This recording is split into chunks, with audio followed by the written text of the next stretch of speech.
Welcome back to Just Giants with Grump and the Cranky Fan, your favorite Giants podcast. I am your host, the Football Grump. With me, as always, is Mike, the Cranky Fan, and we are back following another primetime loss. The Giants fall to the Bengals 17-7, though I would say that the game felt a lot closer than that for the more than the majority of it. I would say almost all of it.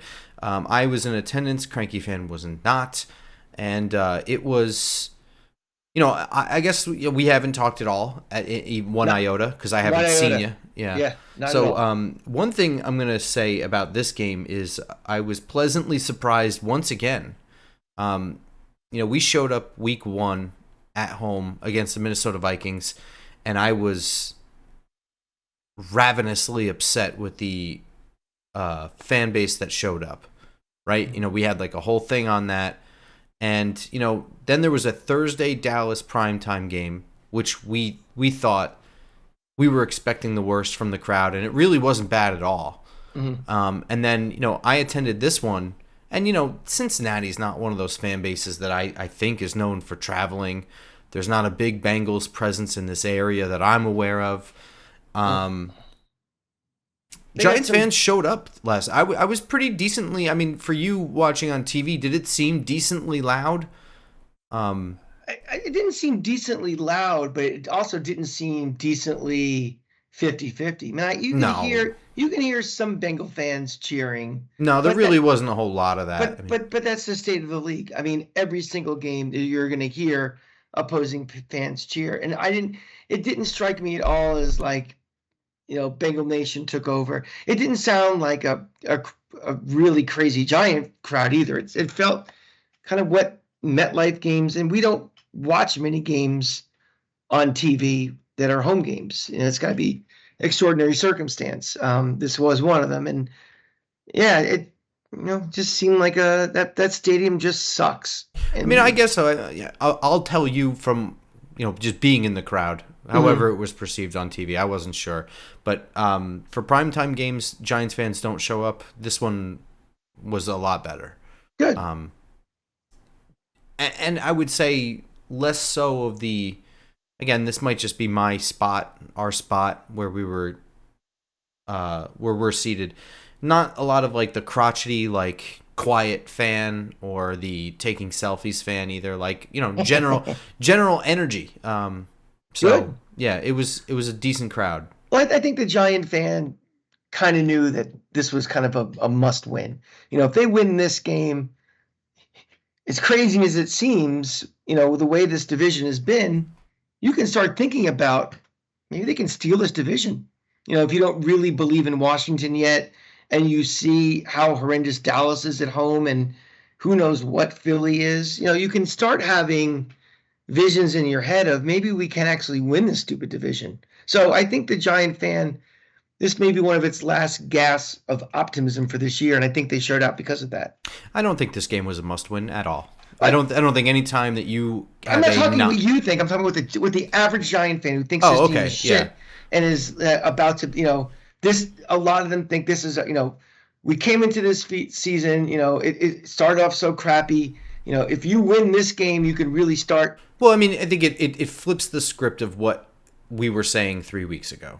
Yeah. I think the way that the division has unfolded. I mean, what you're describing is everyone who has nearsightedness only. Yeah. They're the ones who decide to buy tickets on Sunday night to go to a game that they don't normally go to games to.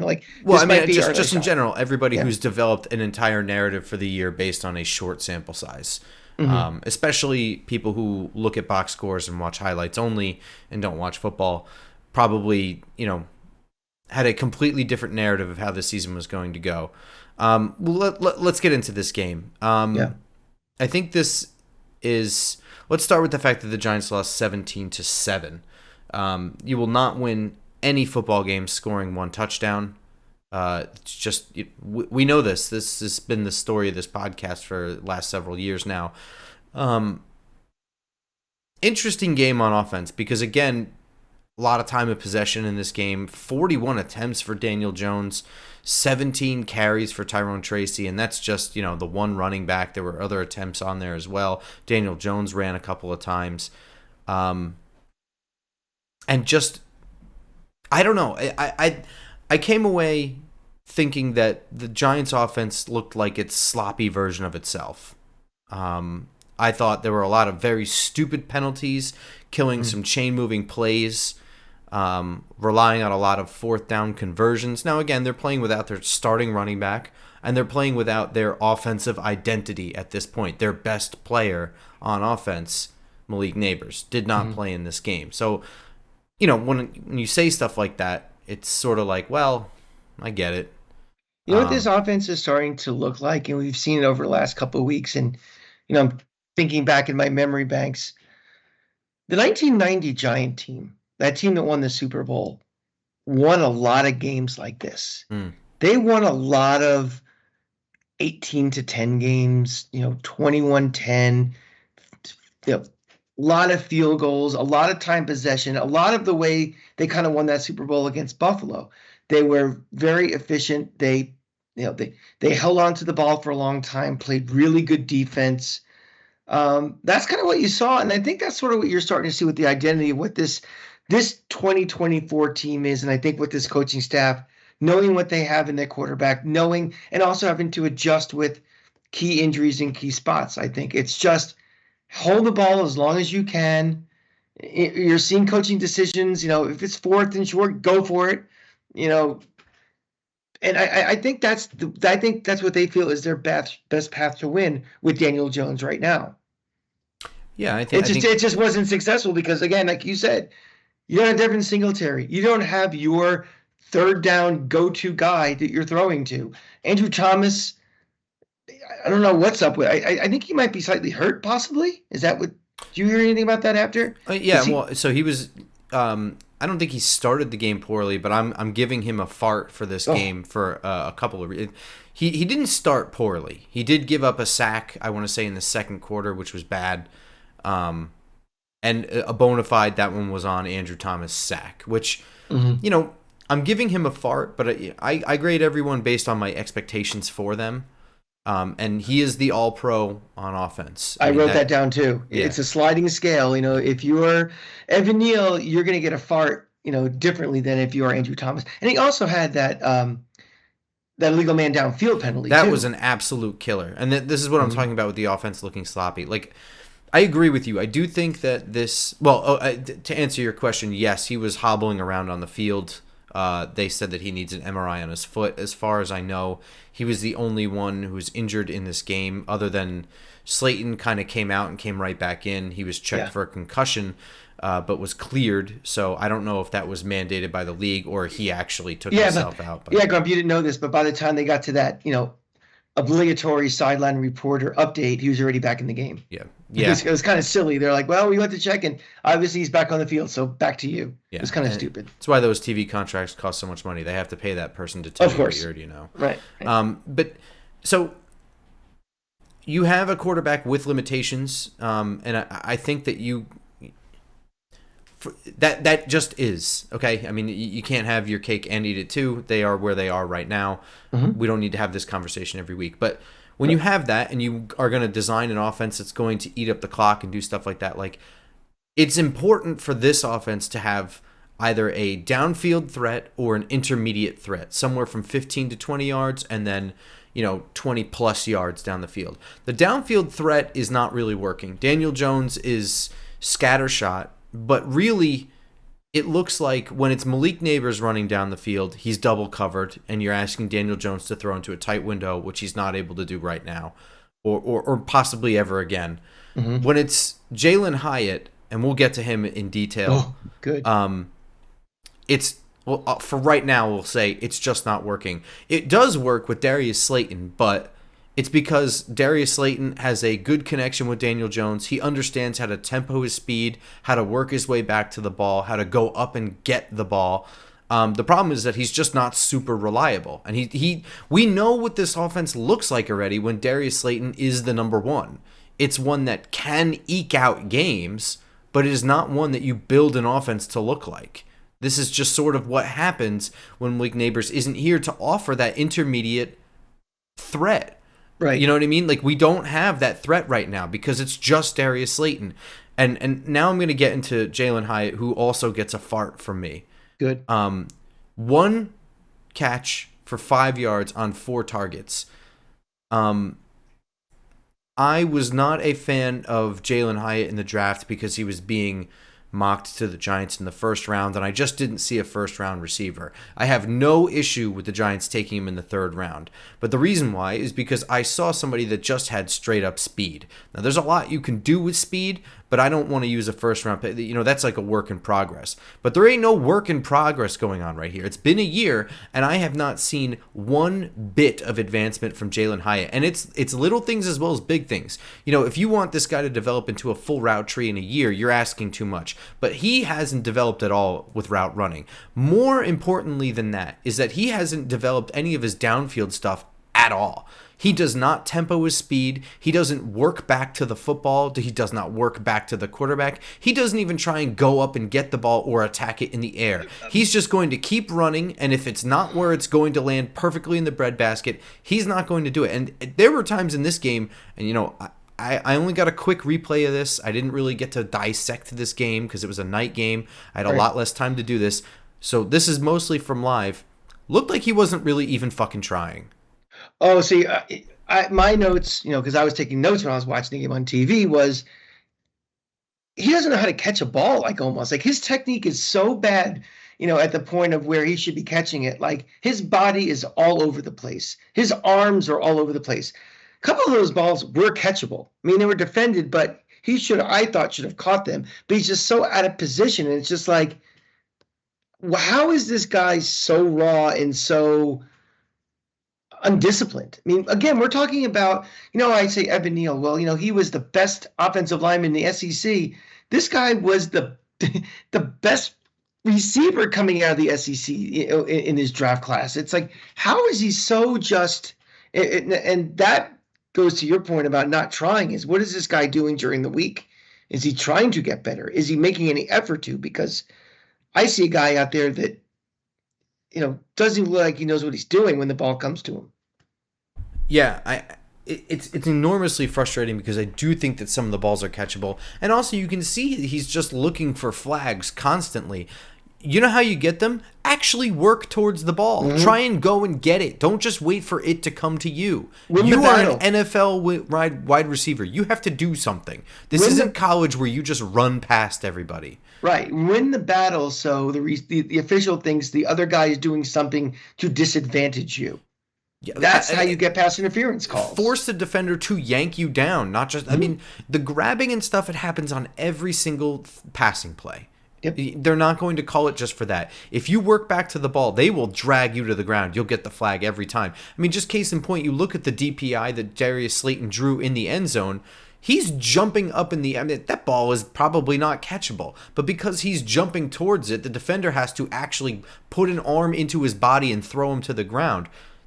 I don't think that that's a touchdown pass if that defender's not even there. I don't think he can catch it. Part of it with him is we're talking about, he was in college, and, Saturday night I was at an even more aggravating game than the Giant game. I was watching that Tennessee offense and what Josh Heupel does, and they do things with so much tempo and so much speed where at least 40% of the time, whoever's covering a receiver is not even ready. So a guy like Hyde who has the speed can look so much better and look like he's burning people because he's at an advantage because of the tempo and just the flow of that offense. When you don't have that, the Giants' offense is the exact opposite. It runs at a snail's pace, and everybody's completely ready for everything. It's on your skill and your technique, and he's got none of it. And I don't know how committed these guys are to him, but who knows if he's even going to be in their long-term plans at all, even as a developmental project or not. Because he's a waste right now. I mean, I don't want to be the kind of person that buries somebody after a year, but to see no improvement at all and see that he really is...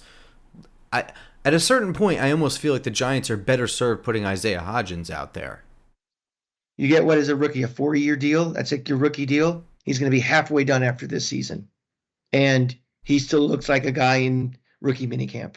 He really does. He really does. It's really disappointing to see that, I'm not shocked that Jalen Hyatt isn't tearing up the league right now, but it's disappointing to see that he hasn't improved at all. And I will admit that Daniel Jones shares some of the blame for Hyatt being an absolute goose egg of a person. You know what I mean? Like, that's probably true. I won't dispute that if anyone wants to raise that claim. But the fact is that Jalen Hyatt has not improved at all. I mean, that is totally separate from him being a goose egg. He has not gotten better. Yeah, and Daniel Jones is not some of these stiffs that you watch on a Sunday too. It's and the opportunity is there for him to seize. This is, and he's just not taking advantage of it at all. And again, we're going to be halfway through his rookie deal already, and we're back to basics. Speaking of Jones, I'm giving him a fart as well. I don't think that this was a horrendously bad game for Daniel Jones, but 22 of 41 for 205 yards. I know that there's some good plays that were taken off the board by bad illegal shifts.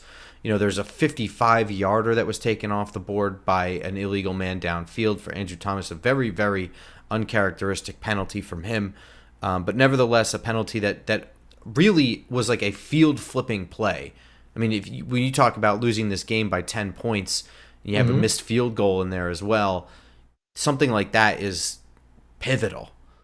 But nevertheless, Daniel Jones still seemed... The biggest thing was he'd killed the drive himself with a very, very stupid interception. I understand he was trying to probably throw it out the back of the end zone. The play design was calling for a throwback to Theo Johnson that was covered. But nevertheless, you look at it and I just need to see more urgency from Jones. I mean, like, I can live with the limitations that Jones has always had. I can live with the deep ball being a lot less accurate than we're used to, but he has to make quicker decisions, and there is so many times in this game, including that moment when he waited too long to start working away from BJ Hill with his legs, gets hammered while he's trying to throw the ball away and throws a pick down the middle of the field. There's too many times where he's looking for the air quotes quick pass, and he's so slow with the run fake, and then the throw itself is just slow as fuck, and guys are jumping it. I mean, how many fourth downs were pass defended because it was just telegraphed? It's funny you say that because getting ready to record this, I've been watching this Jets-Bills game, and Aaron Rodgers and Josh Allen, they're throwing a lot of passes, also kind of 2-3 yards by the line of scrimmage. No, nothing fancy, but it happens like that. Everything, snap, 1-2 steps, throw, and they throw a rifle on it. It's all with conviction. It's all, this is what we're going to do, and no dicking around. And he does not have that at all. No, it's not there. And that missed, okay, BJ Hill was right on top of him. He might have been hit as he was throwing it, but something? That's the stupid type of things we see far too often. You never see the elite to very good quarterbacks making those dumb mistakes on the field, regardless. Never mind in the red zone or knocking on the red zone's doorstep. Well, it's even like, so I had said this right before that play, and I mean right before that ball was snapped.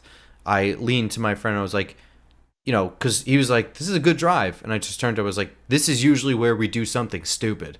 Mm-hmm. And, I said that on Twitter, and someone was like, you mean Daniel Jones? And I was like, no, it's been the Giants for forever. I mean, you look back, I remember Eli Manning would always do something stupid in the red zone.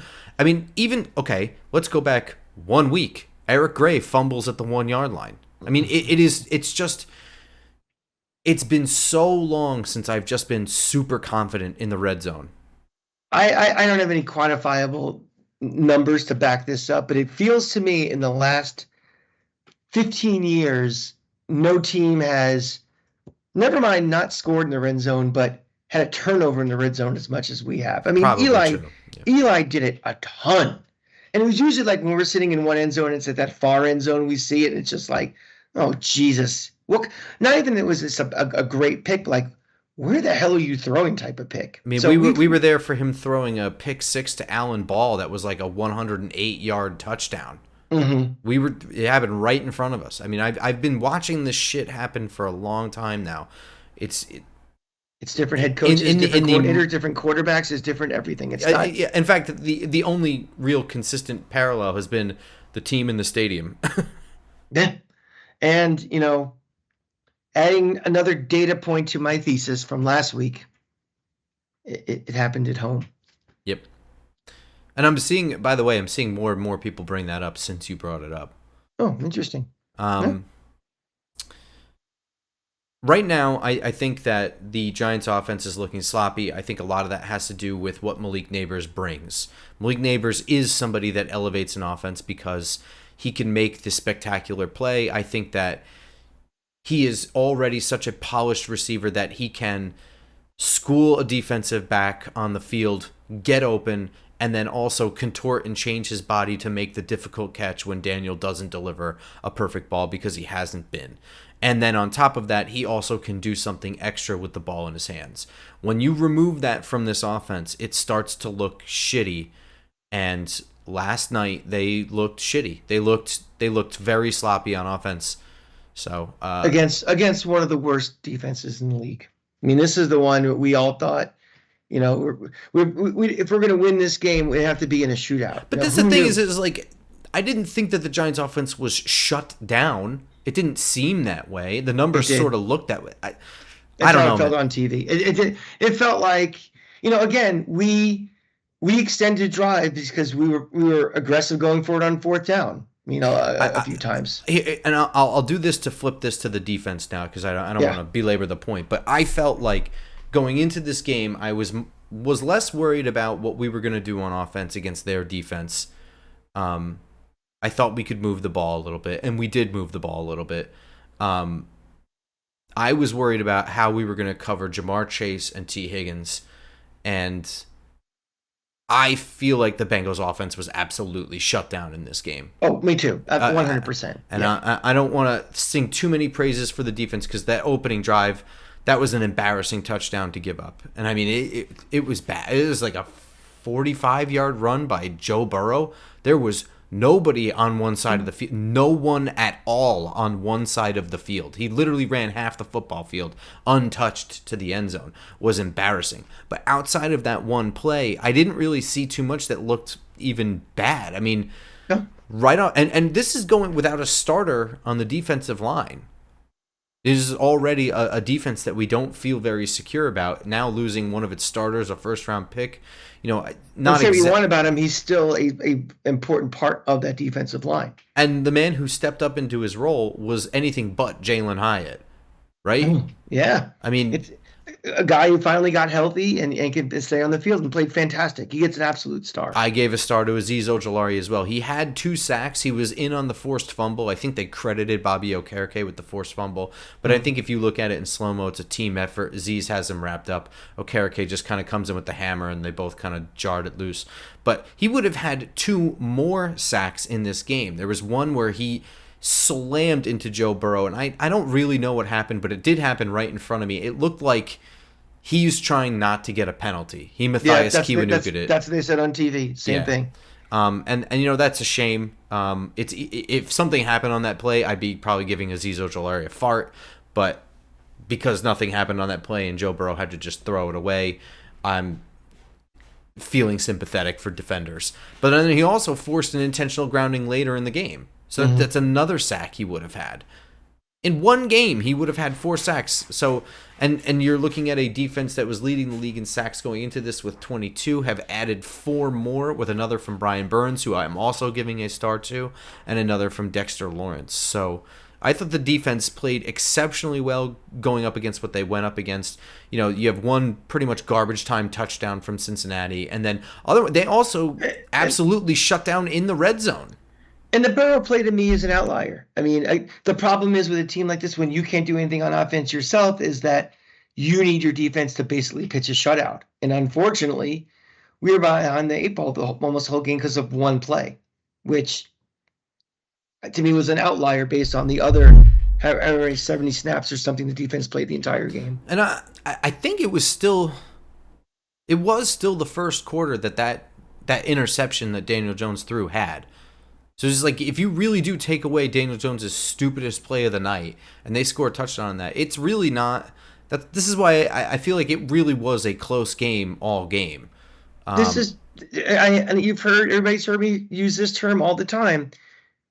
This was a losers lose game. We just found a way to lose. So and that's the difference. I felt like the Bengals offense was shut down. I feel like the Giants offense wasn't good. It didn't feel like the Bengals were doing anything to shut down the Giants. It felt like the Giants, every good play they had was offset by a silly penalty.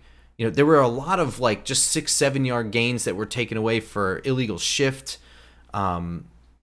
It felt sloppy. The Bengals offense didn't feel sloppy. It felt like beat. They just couldn't do anything. Yeah, I think they were beat. Yeah. I completely. And again, I give more kudos again to the coaching staff, the offensive side of the ball. I think they're doing everything they can.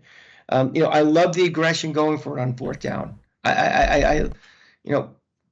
It's not their fault. I mean, and if you still want to have Brian Daboll on the hot seat because of the record, well, go ahead. No one else who's paying attention is really listening to you at this point. Were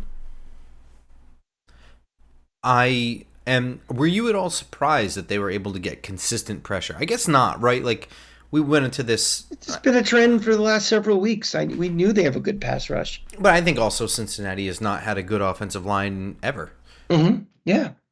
That's definitely part of it. We're finally now in week 6 or whatever we are in. We're what is the identity of this team? We know what the identity of this team is. And again, another parallel back to 1990, where that team had an historic defensive line and linebackers, guys who constantly made it living hell for quarterbacks. And we're seeing that now. I mean, even go back to the Washington game. I know Daniels all of a sudden people think is Jesus Christ, but he had to deal with that pass rush also. It's been germinating for a while. And now they really, they are a major factor on this team. Just as a fun kind of extra, side note, I didn't think he played particularly well, and he needs to continue getting better. But Deonte Banks had a tall order for this game and did not perform poorly. I don't think it wasn't great. He especially looks bad he still looks bad trying to jam receivers at the line. When he misses really bad, and it's like unrecoverable. And it's unrecoverable only because he's matched up against number ones every week now. The bottom line is you have to look at the whole body of work for everybody over 60 minutes. And like to your point, what you said, we had there was a garbage time touchdown late. Mm-hmm. There was kind of a fluky bad communication brain fart fuck up by the defense on one play where, how many times has Joe Burrow do that in his life? Maybe twice, 3 times. Other than that, they pitched the shutout.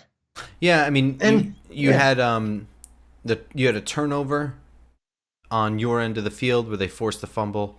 You had a red zone sack that forced a field goal attempt, and otherwise pretty much kept Joe Burrow and the Bengals out of field goal range for most of the day. In fact, even that opening drive touchdown, that was like a 3rd and 18 from midfield. Yes, that's correct. I mean, 3rd and 18. I remember just yelling at my sister's place, 3rd and fucking 18. Unbelievable. Yeah. Yeah. I did the same thing at the stadium. So we're still in unison, 1,000 miles apart. In looking at this defense, we already went over the offense. Mm-hmm. It was just like a fun little exercise here.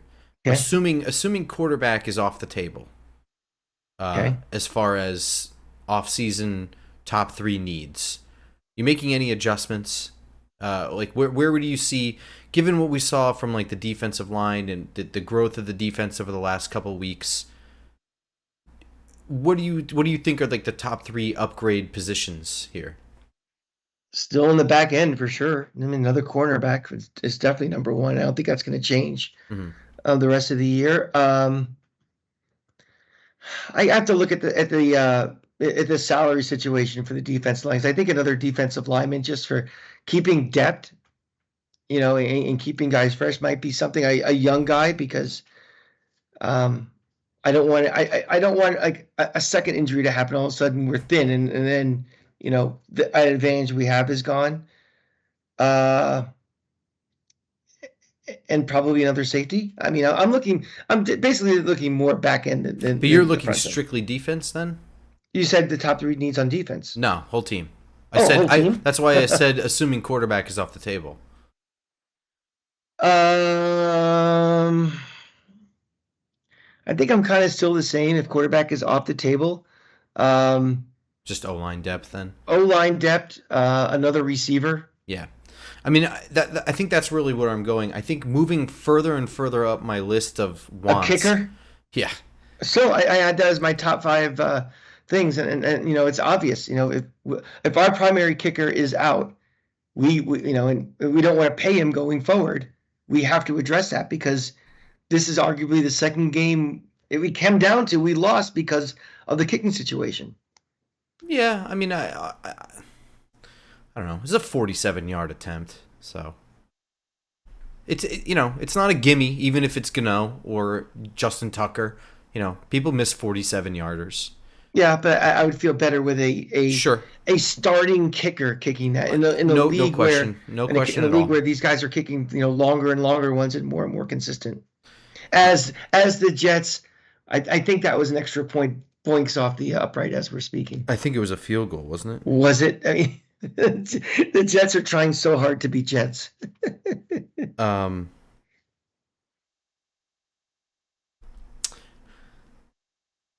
I think crawling up my list of needs is a specific kind of wide receiver. These guys need a very crisp route runner. Mm-hmm. They need somebody to work that middle of the field other than Malik Neighbors. And, Wandale is a nice compliment. There was another, we forgot to mention this with Daniel Jones. Wandale was open across the middle of the field, and Jones just flat missed him. Just missed him. He was streaking. That would have been an easy 40-plus yarder. And the way Wandale's been breaking tackles could have been a touchdown. But again, Wandale Robinson, while he has that ability and, you get to use that versatilely, he's got short arms. He's a short guy. He's not a great target downfield. Mm-hmm. He's not an easy target downfield. So, I mean, that sort of role for him is going to be limited. They need somebody to work that. And quite frankly, they need someone to spell Darius Slayton in general. Like, Slayton's probably not back next year, but even if you can get him back on the cheap and you're like, well, why not? Because he's still functional and, whatever. Mm-hmm. Like, you still need somebody else to work the middle of the field. I also need something more than, well, he's just functional too. Yeah, I need somebody to be reliable. We need to elevate that receiving core as a whole anyway, so. Yeah, I think you can really elevate that wide receiver 3. Let Wandale be strictly the slot guy. Mm-hmm. I gotta say, I know we're probably looking at Devin Singletary being the number 1 back here in some function for more than just this year. But Tyrone Tracy is really growing on me a lot, very quickly. I know in the running game, this game was not great. He had 50 yards on 17 carries. But what he added as a receiver out of the backfield was very encouraging. And just the way he bounces off of tackles. Like, this isn't just yak because he makes guys miss. He makes guys miss and he bounces off of them. It certainly looks like more than Saquon Barkley ever did. I was thinking that too. And also, if his role is going to be, if Singletary or another running back 1 comes onto this team for whatever reason, he's not ever going to have the miles and stuff so he can stay fresh and have that bounce off ability too. Like, if we had to start relying on him to, have 20 carries and 9 targets or stuff, who knows? But I think in the role that ideally he's been kind of doing, I think he could be very effective in that role. Yeah, I agree. Yeah. He's been very, I didn't expect this much from him this soon. And I mean, not at all, considering, in the last 7 or 8 years, we've been drafting this same guy over and over, and really hasn't, these guys have rarely seen the field that much less as a contribution, much less been a significant contribution. We finally, hit the relative home run with him. And he really played like the whole game. I think like Eric Gray got something like less than 10 snaps, which, deserved, but, it's just interesting. Not interesting. What am I trying? It's very telling when your lead running back is out, you have a practice squad guy who has very little college experience at all as the guy who called up behind him. And then, he still only gets like 10 snaps. With a Right. rookie just is going to be the lead back now. Mm-hmm. So I really like what Tyrone Tracy brings. I hope that Devin Singletary figures out his fumbling issue. I hope that he gets healthy. Yeah. I really like the two of them as a 1-2 punch. Well, I was going to ask you, one of the things I was thinking of last night is what would be your ideal mix of the two of them in snap count and, I'll call it target, whether it's a combination of rushes and, targeted throws out of the backfield. What would be your ideal mix of those two right now?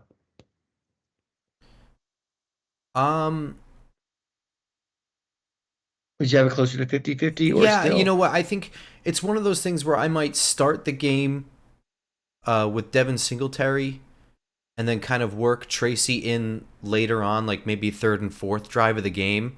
Mm-hmm. You get down to like the last 4 minutes of the second quarter, and you're kind of in a no huddle thing, and you're doing probably a lot more throwing with Tracy receiving out of the backfield, and then occasionally getting a draw or something like that to loosen them up in the middle and gain like 7 or 8 yards just about every time.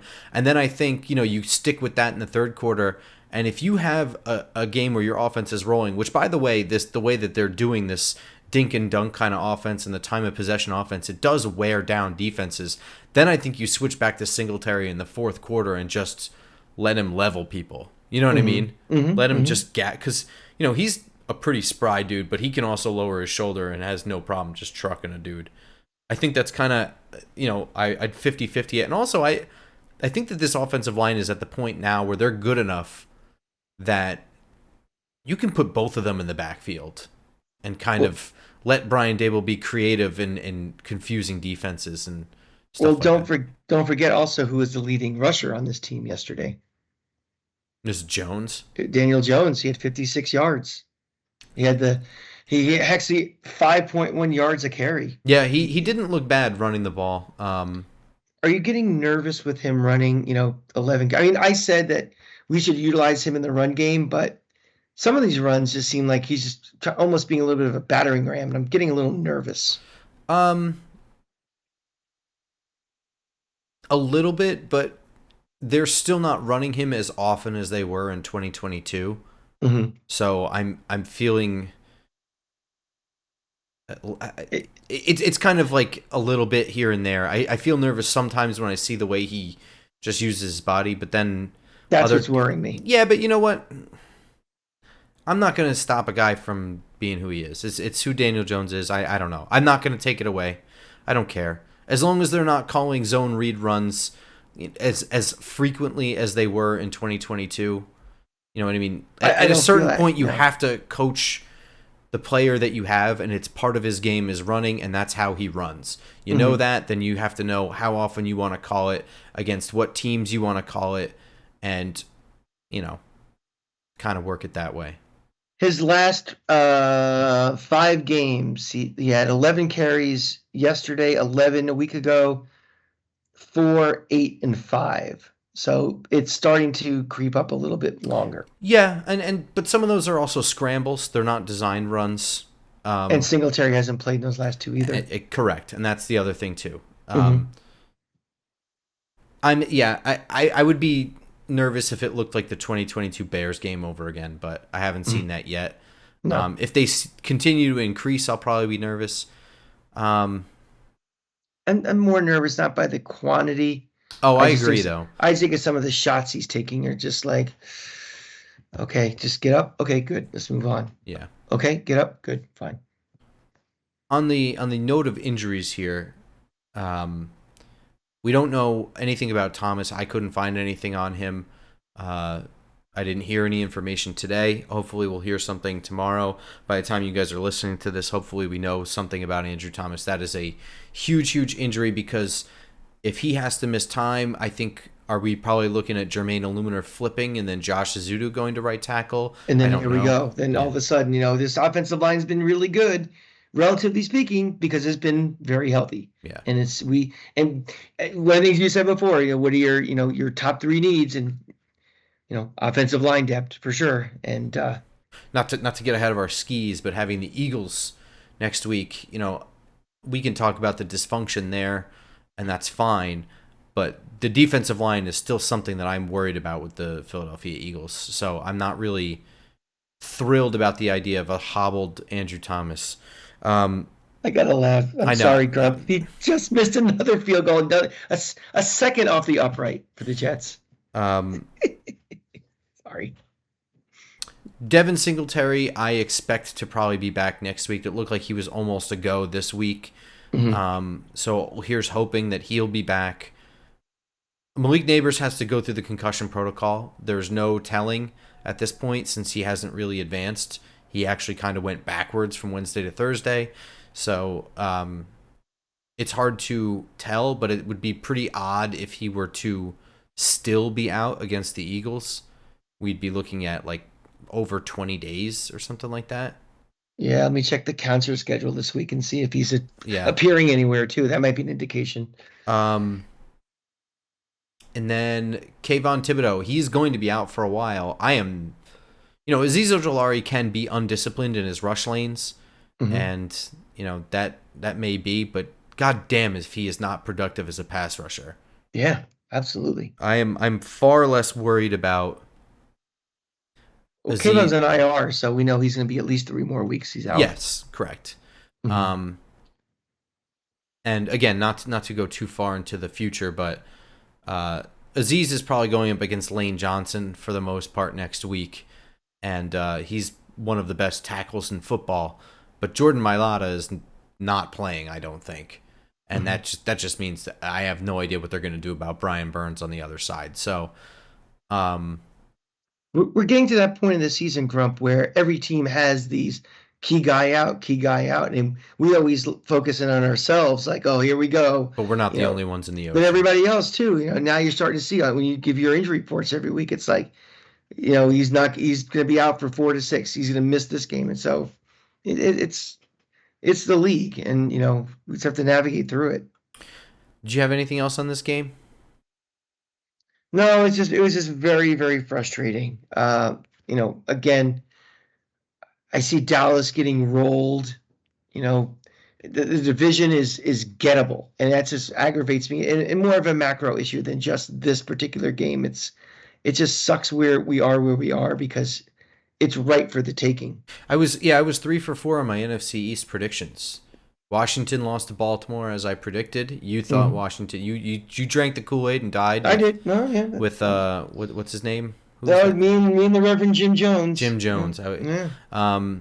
Philadelphia beat Cleveland, although narrowly. You wouldn't be able to tell by the way Nick Sirianni was goading Browns fans, but a narrow victory for the Eagles. In fact, the narrowest victory of NFC East against the Cleveland Browns. Yeah. Actually, I think didn't they roll the Cowboys though? Who? Cleveland. Didn't they beat the shit out of them in the first week? I thought it was the opposite. Dallas beat Cleveland, I thought. Oh man, am I remembering this wrong? Yeah, who knows? I just hit 52 yesterday, guys. Alzheimer's is increasing. But I thought Dallas won. I thought that was their only win. Maybe I'm wrong.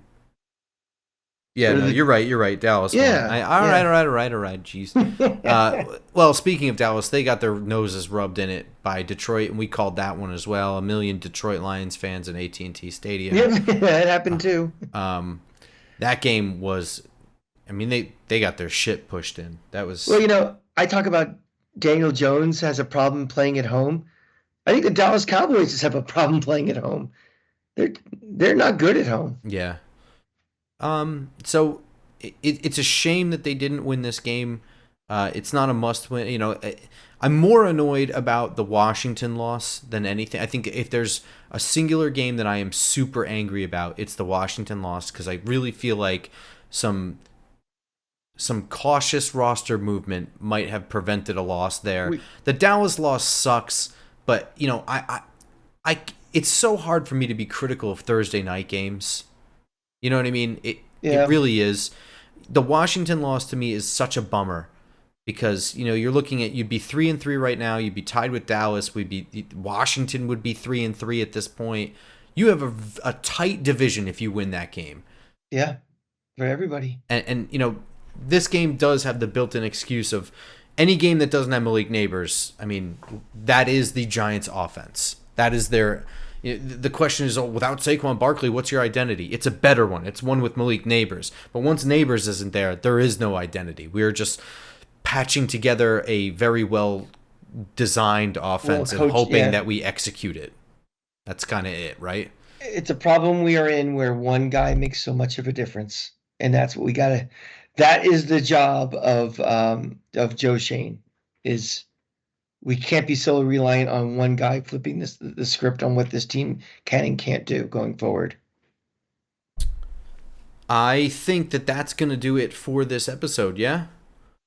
Yeah, I mean the special teams, like the kicking, that's what happens if you have a backup kicker. Yeah, I'm not nearly as angry about that as I was where you need a backup kicker and a backup punter. A missed 47-yard field goal being the only thing of note in that scenario. I'm fine with that. Well, he missed 2. It happens. Did he? He missed 2 field goals. When was the second field goal? Wasn't one earlier? The very end of the game. Yeah. Yeah. Well, let's talk about that really quick. Did you like that decision of it was? I think it was maybe second down. It's like let's kick the field goal really quick because we need 2 scores anyway. I hate these questions because I don't think I would make a good coach in these scenarios. I think you can make a very good argument both ways. If I'm coaching, I didn't think to do that. I'm going towards the end zone because I think you're close enough where you can take 2 end zone shots and hope for a pass interference or a catch or something, and take almost no time off the clock. You know what I mean? Like, I think that those 2 shots are you could probably get 2 plays in there and it's 10 seconds. You know what I mean? So I wouldn't have done that, but I think plenty of people have defended and used math, and I don't want to say I'm smarter than them because I think that I got confused by their explanations and maybe I'm an idiot. So to answer you, I wouldn't have done it, but I'm not so butthurt about that I think it makes a huge difference personally. Okay, I like it because I have a coach on Saturdays that is so reactive to things and doesn't think about things, and then the coaching just looks so bad at the end of halves and end of games. Where I like that he's like he already had this scenario already thought it in his head. We're also the team that had a guy take a knee before he got to the end zone, like thinking about, what's the next step as opposed to the step right in front of you. So I was fine with it. Obviously the execution backfired it, but I'm always thinking about clock and how much time left. And, you need 2 scores, get the score first. You're going to need 2 anyway. So I was perfectly good with it. I was actually glad he was thinking. Yeah, I was fine with it. The Giants will be back for finally a 1:00 home game next week against the Philadelphia Eagles. It will be Saquon Barkley's return to MetLife Stadium, so I'm sure that there will be plenty for us to cover, and I'm sure that it's going to dominate the Giants news cycle for the next what's today is Monday. You guys 144 hours left, whatever it is. Nah, I'm going to say it'll dominate until about next Thursday. Because no matter what the outcome of the game is, even if Saquon Barkley doesn't play, it's going to come up, and it's going to be talked about after the game until the next game becomes the new news cycle. So, we'll have plenty of to talk about with that next episode Friday morning on iTunes, SoundCloud, Spotify, and of course YouTube. And I'm sure we'll have plenty to say about it on Twitter as well, at the Cranky Fan, at football_Grump, and at Just Giants Pod. So until then. Go Giants. Go Giants.